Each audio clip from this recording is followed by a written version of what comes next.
रहीम। आज हम पढ़ेंगे आइसोमरिज्म। आइसोमर्स किसे कहते हैं? आइसोमर्स ऐसे कंपाउंड्स को कहते हैं जिनका मॉलिक्यूलर फार्मूला तो सेम होता है लेकिन स्ट्रक्चरल फार्मूला और प्रॉपर्टीज जो है वो डिफरेंट होती हैं, उनको हम आइसोमर्स कहते हैं और इस फिनोमेना को हम आइसोमरिज्म कहते हैं। आइसोमरिज्म को हम जनरली दो कैटेगरीज में डिवाइड करते हैं, एक है स्ट्रक्चरल आइसोमरिज्म और दूसरा है स्टीरियो आइसोमरिज्म।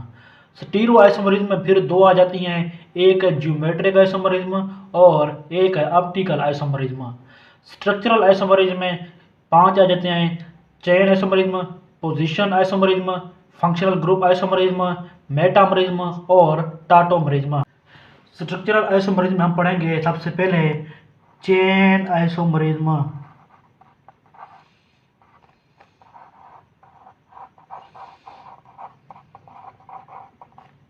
ऐसे आइसोमर्स जो डिफर करते हैं with respect to carbon chain. किस तरह? जिस तरह हम सपोज करते हैं, हम मिसाल एग्जांपल ले लेते हैं पेंटेन की, C5H12 की एग्जांपल ले लेते हैं।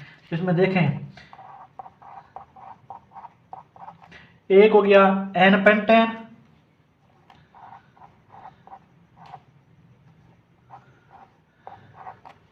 दूसरा हो गया आइसोपेंटेन और तीसरा हो गया नियोपेंटेन।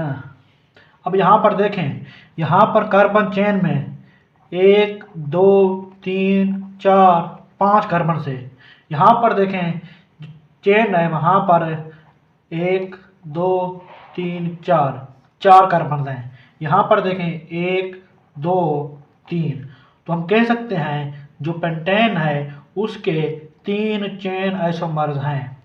उसके बाद आते हैं पोजीशन आइसोमरिज्म। ऐसे आइसोमर्स जो डिफर करते हैं with respect to position of functional group. जिस तरह हम एग्जांपल ले लेते हैं, सपोज करते हैं हमारे पास है 1 क्लोरोब्यूटेन। इसका जो पोजीशन आइसोमर बनेगा वो इस तरह बनेगा।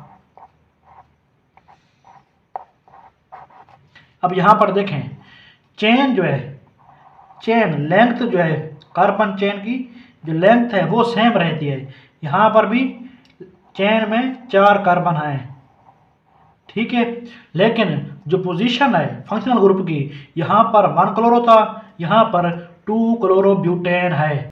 उसके बाद आते हैं फंक्शनल ग्रुप आइसोमरिज्म। ऐसे कंपाउंड जिनका मॉलिक्यूलर फार्मूला तो सेम होता है लेकिन उनमें जो फंक्शनल ग्रुप है वो डिफरेंट होता है। जिस तरह हम एग्जांपल ले लें C2H6O, ड्रा करते हैं स्ट्रक्चर फार्मूला, तो ये हमारे पास आता है CH3OCH3 डाई मिथाइल ईथर या फिर C2H5OH इथानॉल और डाई इथाइल ईथर। ये बिलोंग करता है ईथर ग्रुप से और ये बिलोंग करता है अल्कोहल ग्रुप से। दोनों में कार्बन, हाइड्रोजन और ऑक्सीजन की नंबर जो है वो सेम है, सेम मॉलिक्यूलर फार्मूला। और कौन कौन से कंपाउंड हैं जो फंक्शनल ग्रुप आइसोमरिज्म शो करते हैं? एक हो गया ईथर और अल्कोहल, दूसरा हो गया कार्बोक्सिलिक एसिड,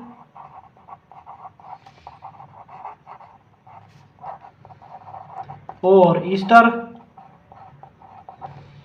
उसके बाद हो गया अल्डिहाइड और कीटोन।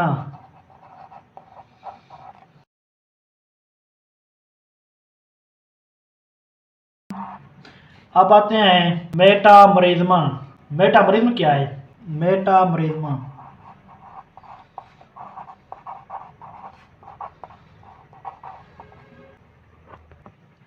मेटामरिज्म ऐसे आइसोमर्स को कहते हैं जिनका मॉलिक्यूलर फार्मूला तो सेम होता है but differ due to unequal distribution of carbon atoms on either side of functional group. किस तरह? हम सपोज कर लेते हैं ईथर के एग्जांपल ले लेते हैं CCOCC diethyl ether, COCCC methyl n propyl ether, diethyl ether और मिथाइल एन प्रोपाइल ईथर ये मेटामरिज्म शो करते हैं। क्यों? क्योंकि फंक्शनल ग्रुप के दोनों साइड पर अगर कार्बन एटम्स की डिस्ट्रीब्यूशन अनइक्वल हो तो उसको हम मेटामरिज्म कहते हैं। यहाँ पर देखें दोनों साइड पर, लेकिन यहाँ पर देखें फंक्शनल ग्रुप के इर्द गिर्द 1 और 3 की रेशियो है। अब देखते हैं और कौन से कंपाउंड हैं जो मेटामरिज्म शो कर सकते हैं। कीटोन्स हो गया, ईथर हो गया और ईस्टर्स, ये शो करते हैं मेटामरिज्म। कीटोन्स के एग्जांपल देख लेते हैं। C5H10O। अब देखें सी, ये हो गया मिथाइल एन प्रोपाइल कीटोन और दूसरा हो गया डाई इथाइल कीटोन। टाटोमरिज्म उस वक्त बनते हैं जब एक ही मॉलिक्यूल के अंदर प्रोटॉन की शिफ्टिंग हो from one atom to another atom. किस तरह? एग्जांपल ले लेते हैं अमीनो एसिड्स की। RCCOOH NH2 और यहां पर आ गया हाइड्रोजन। जब कार्बोक्सिल ग्रुप से प्रोटॉन शिफ्ट होता है एमाइनो ग्रुप की तरफ तो ज्विटर आयन बनता है और इसको हम टाटोमरिज्म कहते हैं, जिसकी वजह से यहाँ पर नेगेटिव आयन आ जाता है और यहाँ पर पॉजिटिव का चार्ज आ जाता है। किस तरह? RCCOO नेगेटिव, NH3 पॉजिटिव और H हो गया। इसकी दूसरी एग्जांपल देख लेते हैं टाटोमरिज्म की, और वो है ऑर्गेनिक कंपाउंड्स में हम पढ़ते हैं कि जब अल्काइन की हाइड्रॉक्सिलेशन करते हैं HgSO4 और H2SO4 की मौजूदगी में तो हमारे पास बनता है विनाइल अल्कोहल। इसकी वैलेंसी पूरी कर लेते हैं। CH2 आएगा और यहाँ पर एक हाइड्रोजन यहाँ भी आएगा। अब इसे देखते हैं विनाइल अल्कोहल को। पहले इसको मैं अरेंज कर लेता हूँ। किस तरह अरेंज करता हूँ ये देखें। C डबल बॉन्ड COH, ठीक हो गया। वैलेंसी पूरी करते हैं। ये हो गया H यहाँ पर और 2 हाइड्रोजन यहाँ पर। अब ये वाला जो हाइड्रोजन है इसकी शिफ्टिंग होती है, यहाँ पर आ जाता है हाइड्रोजन। जब यहाँ पर हाइड्रोजन आता है तो ये वाला बॉन्ड जो है ये टूट जाता है और ये वाला बॉन्ड भी टूट जाता है, जिसकी वजह से यहाँ पर डबल बॉन्ड आ जाता है। ये वाला बॉन्ड टूट गया और यहाँ पर सिंगल बॉन्ड आ गया। किस तरह? अब देखें ये हमारे पास आएगा, पहले हाइड्रोजन 2 थे, एक हाइड्रोजन यहाँ पर आ गया CH3। उसके बाद ये वाला बॉन्ड भी ब्रेक हो जाएगा। क्यों? क्योंकि यहाँ पर हाइड्रोजनेशन हो रही है या रिडक्शन हो रही है। CH आएगा और ये वाला बॉन्ड जो है ये भी यहाँ पर शिफ्ट हो जाएगा। अब ये हमारे पास आ गया अल्डिहाइड। एक बात यहाँ पर आप याद कर लें, सिर्फ और सिर्फ इथाइन है। इथाइन की हाइड्रॉक्सिलेशन से हमें अल्डिहाइड हासिल होता है या फिर एसिटल अल्डिहाइड हासिल होता है। इसके बाद जो भी हमारे पास अल्काइंस होते हैं उनकी अगर हाइड्रॉक्सिलेशन करेंगे तो हमें कीटोन हासिल होगा। किस तरह आप देख लेते हैं। यहाँ पर हम एग्जांपल लेते हैं प्रोपाइन की। C ट्रिपल बॉन्ड CH आ गया और यहाँ पर CH3 आ गया। जब इसकी hydroxylation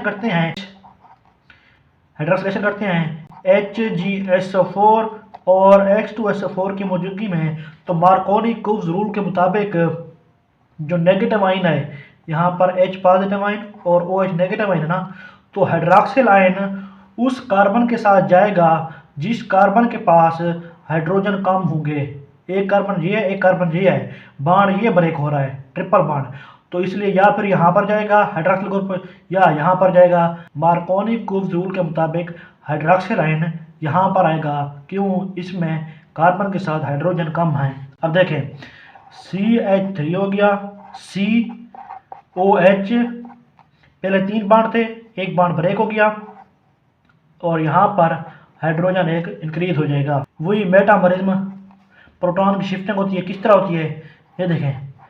CH3 C double bond CH2OH, ये वाला हाइड्रोजन जो है ये शिफ्ट हो जाएगा यहाँ पर, जिसकी वजह से ये बॉन्ड ब्रेक हो जाएगा, और ये जो बॉन्ड है ये वाला यहाँ पर शिफ्ट हो जाएगा। अब किस तरह मॉलिक्यूल बनेगा, वो बनेगा CH3 C double bond O और CH3 कीटोन बन गया, एसीटोन बन गया। अब आते हैं हम ज्योमेट्रिक आइसोमरिज्म पर या फिर सिस ट्रांस आइसोमरिज्म पर। हमारा स्ट्रक्चरल आइसोमरिज्म हो गया है, chain isomerism, position isomerism, functional group isomerism, metamerism, tautomerism. अब क्या पढ़े हम, सिस ट्रांस आइसोमरिज्म पढ़ रहे हैं। सबसे पहली बात तो ये है, सिंगल बॉन्ड की वजह से एटम्स रोटेट करते हैं, लेकिन जब बॉन्ड डबल हो जाता है या ट्रिपल हो जाता है तो जो रोटेशन है वो लिमिटेड हो जाती है, रोटेशन लिमिटेड हो जाती है। लेकिन एक बात देख लें, अब अल्काइन भी है हमारे पास और अल्कीन भी है, दोनों में रिस्ट्रिक्टेड मोशन होती है, लेकिन हम ये क्यों कहते हैं कि सिर्फ alkene cis trans isomerism show करते हैं। उसके लिए देख लें, कार्बन है उसके साथ कम से कम 2 डिफरेंट ग्रुप्स अटैच होने चाहिए, 2 डिफरेंट ग्रुप्स होने चाहिए। अब यहां पर देखें मैंने किस तरह का 2 डिफरेंट ग्रुप्स होने चाहिए। अगर अल्काइन की एग्जांपल ले लेते हैं, सी ट्रिपल बॉन्ड C। अब देखें इस कार्बन के साथ तो सिर्फ एक हाइड्रोजन है, सिर्फ एक हाइड्रोजन है। उसने उसकी पहली शर्त भी ये सिस ट्रांस आइसोमरिज्म की कि जो कार्बन है उसके साथ 2 ग्रुप्स हों, लेकिन डिफरेंट ग्रुप्स हों, एक ग्रुप ना हो, 2 ग्रुप्स हों। इसलिए हम कहते हैं कि अल्काइन जो है वो शो नहीं करते। अब बात है अल्कीन पर। पहली शर्त क्या है कि एक कार्बन के साथ 2 डिफरेंट ग्रुप्स हों। ये अल्काइल ग्रुप है, ये हेलाइड ग्रुप है, ये अल्काइल ग्रुप, ये हेलाइड ग्रुप। अब आते हैं सिस क्या है, ट्रांस क्या है। सिस और ट्रांस आइसोमरिज्म, अगर सिमिलर ग्रुप्स डबल बॉन्ड के एक साइड पर हों तो उसे हम सिस आइसोमर्स कहेंगे। अगर डबल बॉन्ड के एक साइड पर डिफरेंट ग्रुप्स हों तो उसे हम ट्रांस आइसोमरिज्म कहेंगे।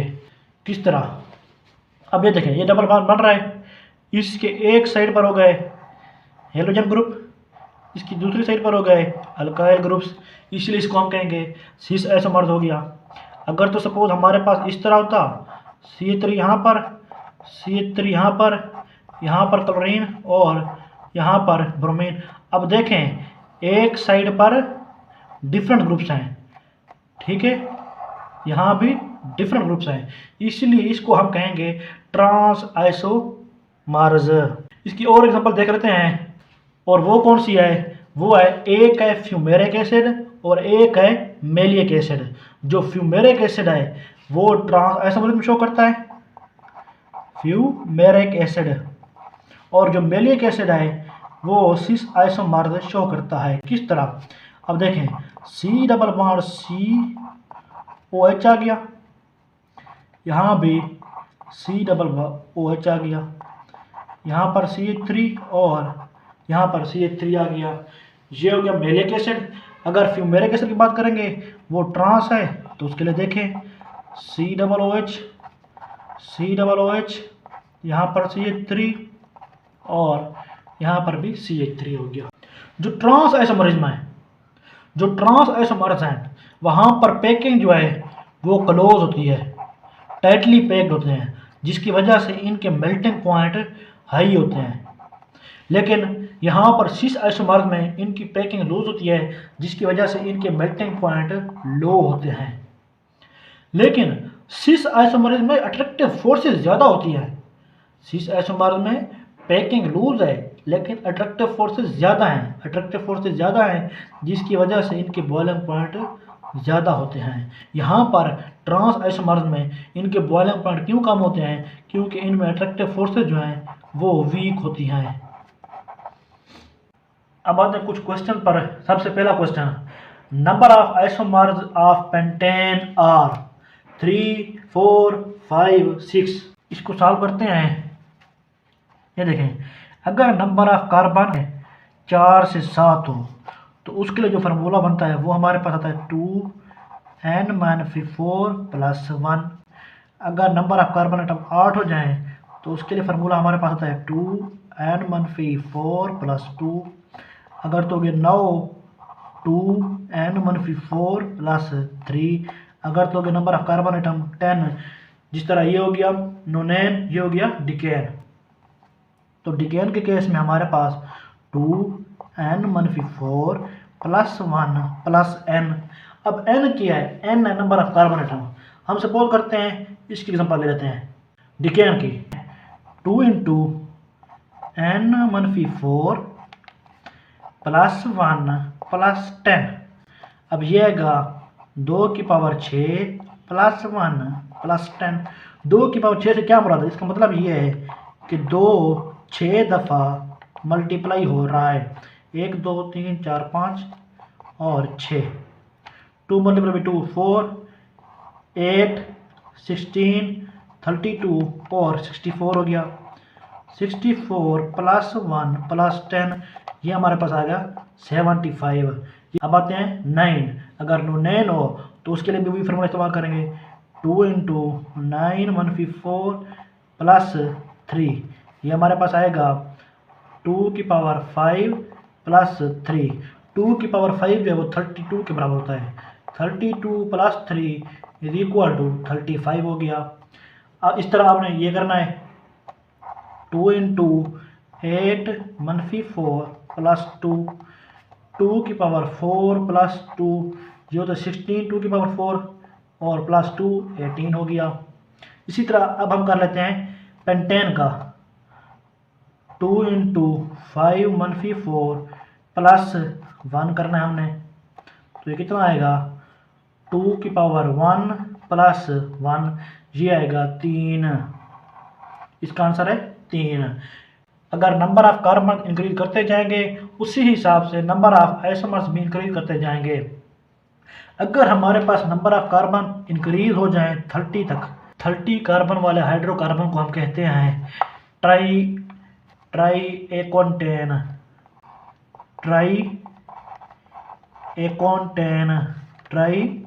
एकोनटेन।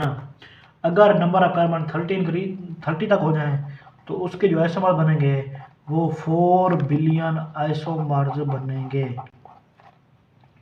उसके बाद एक और बात लिखी हुई है और वो ये है कि over 6 million organic compound are found in nature. अब आते हैं एक और क्वेश्चन पर, which of following compounds have same general formula.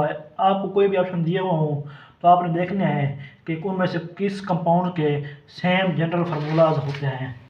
ये आप देख लें, मैंने पहले बताया है कि ईथर और अल्कोहल है, ईथर और अल्कोहल, अल्डिहाइड और कीटोन, कार्बोक्सिलिक एसिड और ईस्टर, कार्बोक्सिलिक एसिड और ईस्टर्स, इनके जनरल फार्मूलाज सेम होते हैं।